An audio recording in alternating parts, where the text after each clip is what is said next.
Good morning everyone, welcome to Eklavya PCS. मैं निशित मिश्रा स्वागत करता हूं आपका एकलव पीसीएस में। और आज हम पढ़ने वाले हैं विद्यार्थियों 28 मई 2020 के टॉप 10 करंट क्वेश्चंस को। तो अगर आप चैनल पर नए हैं तो चैनल को सब्सक्राइब करें, और अगर आप इस वीडियो लेक्चर की पीडीएफ प्राप्त करना चाहते हैं तो हमारे टेलीग्राम चैनल को ज्वाइन करें। टेलीग्राम एप्लीकेशन में जाकर के एकलव पीसीएस को सर्च कीजिए, वहाँ ये पीडीएफ आपको प्रतिदिन फ्री में मिल जाती है। तो चलिए बिना किसी देरी के शुरू करते हैं। यहाँ पर प्रश्न नंबर 1 देखिए। प्रश्न नंबर 1 है यहाँ पर, रिलायंस इंडस्ट्रीज के चेयरमैन मुकेश अंबानी के बेटे को जियो पर एडिशनल डायरेक्टर नियुक्त किया गया है। प्रश्न है, रिलायंस इंडस्ट्री के चेयरमैन मुकेश अंबानी के बेटे को, उसका नाम आपसे पूछ रहा है यहाँ पर, जियो का एडिशनल डायरेक्टर नियुक्त किया गया है। तो कौन से बेटे हैं मुकेश अंबानी जी के जिनको जियो का एडिशनल डायरेक्टर बनाया गया है? ऑप्शन है आकाश अंबानी, सुनील अंबानी, अनंत अंबानी या अजय अंबानी। और इस सवाल का सही जवाब है विद्यार्थियों अनंत अंबानी। अनंत अंबानी को रिलायंस जियो का एडिशनल डायरेक्टर नियुक्त किया गया है। ये सुपुत्र हैं श्री मुकेश अंबानी जी के। व्याख्या में आप देख सकते हैं, रिलायंस इंडस्ट्रीज के चेयरमैन मुकेश अंबानी के 25 वर्षीय अनंत अंबानी को जियो का एडिशनल डायरेक्टर नियुक्त किया गया है। उन्हें लॉकडाउन के घोषणा होने से ठीक एक सप्ताह पहले जियो का एडिशनल डायरेक्टर नियुक्त किया गया था। तो मुकेश अंबानी के 25 वर्षीय पुत्र अनंत अंबानी बन गए हैं जियो के एडिशनल डायरेक्टर। चलिए बढ़ते हैं अगले प्रश्न की ओर। मारुति सुजुकी इंडिया भारत के किस राज्य में स्थित संयंत्र को 2 माह के लॉकडाउन बाद फिर से शुरू कर रहा है? मारुति सुजुकी इंडिया भारत के किस राज्य में स्थित संयंत्र को 2 महीने के लॉकडाउन बाद दोबारा से शुरू कर रहा है? ऑप्शन है केरल, गुजरात, महाराष्ट्र या पंजाब।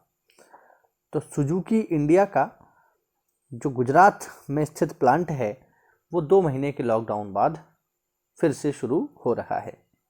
जैसा कि आप लोगों को पता ही है कि कोरोना संकट के समय सारे उद्योग धंधे बंद हैं, सब जगह लॉकडाउन लगा हुआ है। तो ऐसे में तकरीबन 2 माह का लॉकडाउन हो चुका है और ये सारे के सारे उद्योग धंधे बंद हैं। तो अब इन्हें फिर से संचालित करने के बारे में सरकार प्रयास कर रही है। उसी का ये एक प्रभाव हमें यहाँ देखने को मिला है। व्याख्या में देख पाएंगे, मारुति सुजुकी इंडिया भारत के गुजरात राज्य में स्थित संयंत्र को 2 माह के लॉकडाउन बाद फिर से शुरू कर दिया है। कंपनी ने कहा है कि सुजुकी मोटर गुजरात में सख्ती से सभी सरकारी नियमों और दिशा निर्देशों का पालन करेगी। ध्यान रखेंगे इसको। तो जितने भी नियम कानून हैं कोरोना संकट को लेकर, गवर्नमेंट की जितनी भी गाइडलाइन हैं, उन सबको फॉलो करेगी सुजुकी इंडिया। चलिए बढ़ते अगले प्रश्न की ओर। ये सवाल विद्यार्थियों बेहद ही महत्वपूर्ण है, वेरी इंपॉर्टेंट श्रेणी का ये प्रश्न है। आप इसको ध्यान रखिएगा, एग्जाम में आपसे पूछा जा सकता है। भारतीय सेना की अधिकारी, उनका नाम आपसे पूछ रहा है, भारतीय सेना की अधिकारी को यूएन सैन्य gender advocate of the year के अवार्ड से सम्मानित करने की घोषणा की गई है। भारतीय सेना की वह कौन सी अधिकारी हैं जिन्हें यूएन सैन्य gender advocate of the year के अवार्ड से सम्मानित किया जा रहा है? ऑप्शन है सुमन गवानी, सुमन वर्मा, सुमन त्यागी या मनीषा कोइराला। तो मनीषा कोइराला तो हो ही नहीं सकती है ना, तो ये तो कॉमन है। और इस सवाल का सही प्रश्न है सुमन गवानी। सुमन गवानी जो भारतीय सेना की अधिकारी हैं, इनको यूएन सैन्य gender advocate of the year के अवार्ड से सम्मानित किया गया है। बहुत ही इंपॉर्टेंट प्रश्न है, इसको आप ध्यान रखिएगा, एग्जाम में आपसे बिल्कुल पूछा जा सकता है। तो चलिए बढ़ते हैं इसकी व्याख्या की ओर। संयुक्त राष्ट्र मिशन के तहत दक्षिण सूडान में तैनात रही भारतीय सेना की अधिकारी सुमन गावनी को हाल ही में यूएन सैन्य gender advocate of the year के अवार्ड से सम्मानित किया गया है। वे इस सम्मान से सम्मानित होने वाली प्रथम भारतीय महिला हैं। तो ध्यान रखेंगे, ये यूएन सैन्य gender advocate of the year के अवार्ड से सम्मानित होने वाली प्रथम भारतीय महिला हैं। तो सवाल इस तरीके से भी आ सकता है कि भारत की पहली महिला जिन्हें यूएन सैन्य gender advocate of the year के अवार्ड सम्मानित किया गया है, उनका क्या नाम है? तो इस तरीके से भी पेपर में पूछ सकता है, आप लोग ध्यान रखेंगे। चलिए बढ़ते हैं अगले प्रश्न की ओर।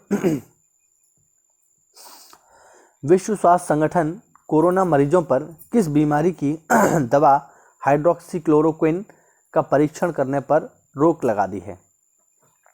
विश्व स्वास्थ्य संगठन ने कोरोना मरीजों पर किस दवा का परीक्षण जो चल रहा है, यानी जो दवा है हाइड्रोक्सीक्लोरोक्विन, उसके परीक्षण पर रोक लगा दी है। तो यहाँ पर एक हमें कंट्रोवर्सी देखने को मिल रही है WHO और ICMR के बीच में। WHO हम लोग जानते ही हैं, वर्ल्ड हेल्थ ऑर्गेनाइजेशन, और ICMR है Indian council of medical research. तो इन दोनों के बीच ये थोड़ा सा हमें एक फेस ऑफ देखने को मिला है। WHO ने ये कहा है कि भारत में जिस दवा को रिकमेंड किया जा रहा है कोरोना से युद्ध में, वो है HCQ, और अमेरिका भी इसको इस्तेमाल कर रहा है, जबकि WHO का कहना है कि ये दवा जो है उतनी कारगर नहीं है। तो WHO ने इसके इस्तेमाल पर अभी जो है प्रतिबंध, अस्थायी प्रतिबंध लगाने की घोषणा की है, जबकि विश्व भर में इसका इस्तेमाल किया जा रहा है। अब प्रश्न ये है हमारा कि ये जो दवा है हाइड्रोक्सीक्लोरोक्विन, ये किस बीमारी के इलाज में सामान्य रूप से काम आती है? ऑप्शन है TB, खांसी, डेंगू या मलेरिया। तो जो कोरोना संकट में दवाई इस्तेमाल हो रही है हाइड्रोक्सीक्लोरोक्विन, ये किस बीमारी की दवा है बेसिकली? तो ये दवा है मलेरिया की, ध्यान रखना आप लोग पेपर में पूछा जा सकता है। ये दवा है किसकी? ये दवा है मलेरिया की।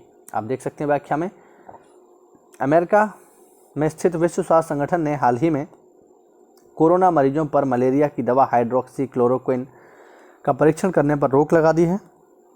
WHO ने दवाओं के ट्रायल में शामिल लोगों के डाटा का परीक्षण करने वाले बोर्ड की समीक्षा के बाद HCQ का परीक्षण अस्थायी रूप से बंद करने का फैसला किया है। चलिए बढ़े अगले प्रश्न की ओर। संयुक्त राष्ट्र ने हाल ही में युवाओं के लिए टॉप 10 वैश्विक पहलों में भारत के किस राज्य की खुडोल पहल की सराहना की है? ये काफ़ी महत्वपूर्ण है विद्यार्थियों, सवाल बेहद ही महत्वपूर्ण है। खुडोल पहल आपसे पेपर में पूछी जा सकती है कि खुडोल पहल का संबंध किससे है। तो मैं आपको बता दूं ये खुडोल पहल है क्या। तो ये शुरू हुई है मणिपुर में, और मणिपुर में एक NGO है जिसका नाम है योऑल नाम का एक NGO है मणिपुर में। NGO मतलब नॉन गवर्नमेंट ऑर्गेनाइजेशन, ठीक, गैर सरकारी संगठन है ये योऑल नाम का। और ये जो संगठन है योऑल, इसने मणिपुर में एक पहल शुरू की है जिसका नाम है खुडोल। अब खुडोल पहल के अंतर्गत मणिपुर में निवास करने वाला जो LGBTQ समुदाय है, जो LGBT समुदाय क्या होता है? ये होते हैं लेस्बियन, गे, बाइसेक्सुअल या ट्रांसजेंडर। तो ये जो LGBT समुदाय है, इनके अधिकारों के लिए काफ़ी ज़्यादा काम किया है इस लॉकडाउन में योऑल NGO ने, और उसके द्वारा जो LGBT समुदाय के संरक्षण के लिए, इनके बेहतरीकरण के लिए जो पहल चलाई जा रही है, उसी पहल का नाम है खुडोल। मैं आपको बता दूं, इसी योऑल NGO ने ही भारत में पहली ट्रांसजेंडर फुटबॉल टीम भी विकसित की है। ध्यान रखना, पहली ट्रांसजेंडर फुटबॉल टीम, ठीक। तो भारत में पहली ट्रांसजेंडर फुटबॉल टीम भी जो है इसी संगठन के द्वारा ही शुरू की गई है या बनाई गई है। आप देख सकते हैं व्याख्या में, संयुक्त राष्ट्र ने हाल ही में युवाओं के लिए टॉप 10 वैश्विक पहलों में भारत के मणिपुर राज्य की खुडोल पहल की सराहना की है। खुडोल की शुरुआत इम्फाल आधारित NGO, जिसका नाम मैंने आपको बताया, यहाँ पर ये थोड़ा टाइपिंग मिस्टेक है, इसका नाम है योऑल संगठन ने की है, जो कि एक जनता से प्राप्त आधारित पहल है, एक संगठन है योऑल जिसने खुडोल पहल की शुरुआत की है। और खुडोल पहल का संबंध किससे है? मुख्य रूप से LGBT समुदाय से, मुख्य रूप से ट्रांसजेंडर किन्नर समुदाय के संरक्षण, इनके विकास तथा इनकी बेहतरीकरण के लिए ये पहल चलाई गई है। चलिए बढ़ते हैं अगले प्रश्न की ओर। किस हाईकोर्ट ने विशाखापट्टनम के LG पॉलीमर संयंत्र में गैस लीक की घटना के बाद एलजी पॉलीमर्स की इमारत को पूरी तरह से सीज करने का आदेश दिया है। ये खबर काफ़ी चर्चा में रही और हमने इसको कवर भी किया था। हम जानते हैं कुछ दिन पूर्व ही इधर कोरोना फैला, उधर विशाखापट्टनम में जो एलजी पॉलीमर की जो प्लांट था वहाँ से गैस लीक हुई और उस गैस लीक में काफ़ी सारे लोग बुरी तरह से घायल हो गए और 2-4 लोगों की मृत्यु भी यहाँ पर देखने को मिली हमें। तो ऐसे में इस एलजी पॉलीमर संयंत्र पर किस हाई कोर्ट ने पूरी तरह से सीज करने का आदेश दिया है? वो हाई कोर्ट है आंध्र प्रदेश। आंध्र प्रदेश हाई कोर्ट ने एलजी पॉलीमर्स की पूरी प्लांट को, पूरी की पूरी बिल्डिंग को सीज करने का आदेश दे दिया है। ध्यान रखेंगे, आप देख सकते हैं आंध्र प्रदेश हाई कोर्ट ने हाल ही में विशाखापट्टनम के एलजी पॉलीमर संयंत्र में गैस लीक की घटना के बाद एलजी पॉलीमर्स की इमारत को पूरी तरह से सीज करने का आदेश दिया। इस एलजी पॉलीमर संयंत्र में राज्य सरकार द्वारा नियुक्त समितियों के अलावा किसी को प्रवेश करने की अनुमति नहीं होगी। तो ध्यान रखेंगे, आंध्र प्रदेश हाई कोर्ट ने एलजी पॉलीमर्स की बिल्डिंग को सीज कर दिया है। क्यों सीज कर दिया है? क्योंकि कुछ दिन पूर्व इसमें गैस रिसाव हुआ था, जिससे यहाँ के नागरिकों को काफ़ी नुकसान झेलना पड़ा, स्वास्थ्य संबंधी नुकसान झेलना पड़ा। चलिए बढ़ते अगले प्रश्न की ओर। पहले मानव युक्त अंतरिक्ष गगनयान मिशन के लिए, ध्यान रखना भारत का जो पहला मैन्ड मिशन है जो स्पेस में जाएगा उसका नाम है गगनयान। ध्यान रखिएगा, भारत का पहला जो मैन्ड मिशन है स्पेस के लिए उसका नाम है गगनयान। भारत अपने दम पर अपने अंतरिक्ष यात्रियों को अंतरिक्ष में भेजेगा। ऐसा नहीं है कि इससे पहले भारत के लोग अंतरिक्ष में नहीं गए हैं, बहुत सारे लोग अंतरिक्ष में जा चुके हैं। 2-4 के नाम भी आप लोगों को पता होंगे, जैसे राकेश शर्मा जी हैं वो जा चुके हैं। इसके अलावा सुनीता विलियम्स जा चुकी हैं, कल्पना चावला जा चुकी हैं। लेकिन मैं यहाँ स्पष्ट करना चाहूँगा कि जितने भी लोग हैं, चाहे राकेश शर्मा जी हों, ये रूस के सहयोग से गए थे, चाहे कल्पना चावला जी हों या अमेरिका के सहयोग से गई थी, या अभी सुनीता विलियम्स हों, ये भी अमेरिका के सहयोग से गई हैं। भारत ने इन्हें अपने दम पर नहीं भेजा है। तो भारत की ये इच्छा है कि हम अपने दम पर जो है अपने यात्रियों को अंतरिक्ष में भेजें। तो उसके लिए जो मिशन है उसका नाम है गगनयान। ध्यान रखिएगा, इंपॉर्टेंट है। तो गगनयान मिशन के लिए चुने गए कितने अंतरिक्ष यात्रियों को रूस में दोबारा से उनका प्रशिक्षण शुरू हो गया है? क्योंकि अभी कोरोना चल रहा था तो इनकी जो ट्रेनिंग है रूस में वो बंद कर दी गई थी, अभी फिर से शुरू हो गई है। तो गगनयान मिशन के लिए कितने लोगों की ट्रेनिंग हो रही है?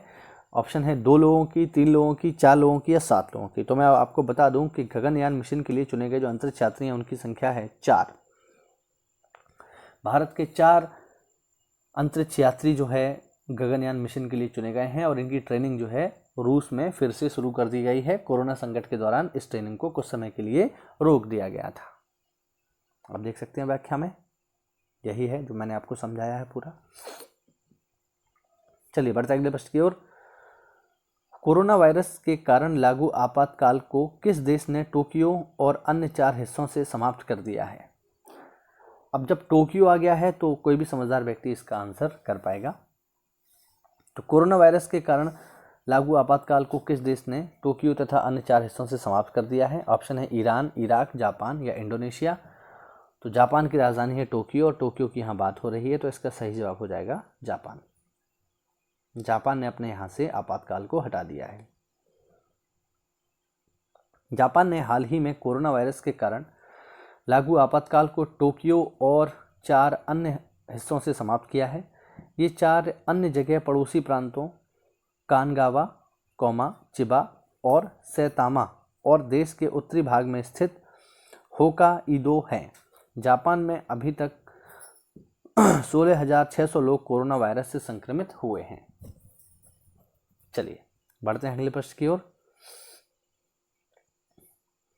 देश के किसानों और छोटे व्यापारियों की सुविधा के लिए किस बैंक ने मास्टर कार्ड के साथ साझेदारी की है? Option Paytm payment bank, Airtel payments bank limited, yes bank या केनरा बैंक। तो मास्टर कार्ड के साथ, मास्टर कार्ड एक अमेरिकी कंपनी है, मास्टर कार्ड के साथ साझेदारी करने वाला बैंक कौन सा बन गया है? तो वो बैंक है एयरटेल पेमेंट्स बैंक लिमिटेड। तो मास्टर कार्ड और एयरटेल पेमेंट्स बैंक आपस में मिल गए हैं देश के किसानों और छोटे कारोबारियों की सुविधा के लिए। चलिए बढ़ते अगले प्रश्न की ओर। 26 मई को किस देश में नेशनल सॉरी डे मनाया जाता है? ऑप्शन चीन, जापान, भारत या ऑस्ट्रेलिया। 26 मई को किस देश में नेशनल सॉरी डे मनाया जाता है? नेशनल सॉरी डे, तो नेशनल सॉरी डे मनाया जाता है विद्यार्थियों ऑस्ट्रेलिया में। ध्यान रखेंगे 26 मई को प्रतिवर्ष नेशनल सॉरी डे मनाते हैं ऑस्ट्रेलिया में। व्याख्या में आप देख सकते हो 26 मई को ऑस्ट्रेलिया में नेशनल सॉरी डे मनाया जाता है। नेशनल सॉरी डे की शुरुआत सबसे पहले ऑस्ट्रेलिया में 26 मई 1998 को हुई थी और तभी से हम इसे सॉरी डे के रूप में मनाते हैं। इस तरीके के सवाल जीके में अक्सर करके आ जाते हैं जो काफ़ी कंफ्यूज करते हैं, क्योंकि हमें इस तरीके के सवालों को पढ़ने की आदत नहीं होती। तो ध्यान रखेंगे, एग्जाम में पूछा जा सकता है। और ये थे हमारे टॉप 10 करंट क्वेश्चंस जो कि 28 मई से जुड़े हुए थे। तो अगर आपको इसकी PDF चाहिए तो आप हमारा टेलीग्राम चैनल ज्वाइन कर सकते हैं। मिलते हैं अगली क्लास में। तब तक के लिए स्टे होम, स्टे सेफ। जय हिंद, जय भारत।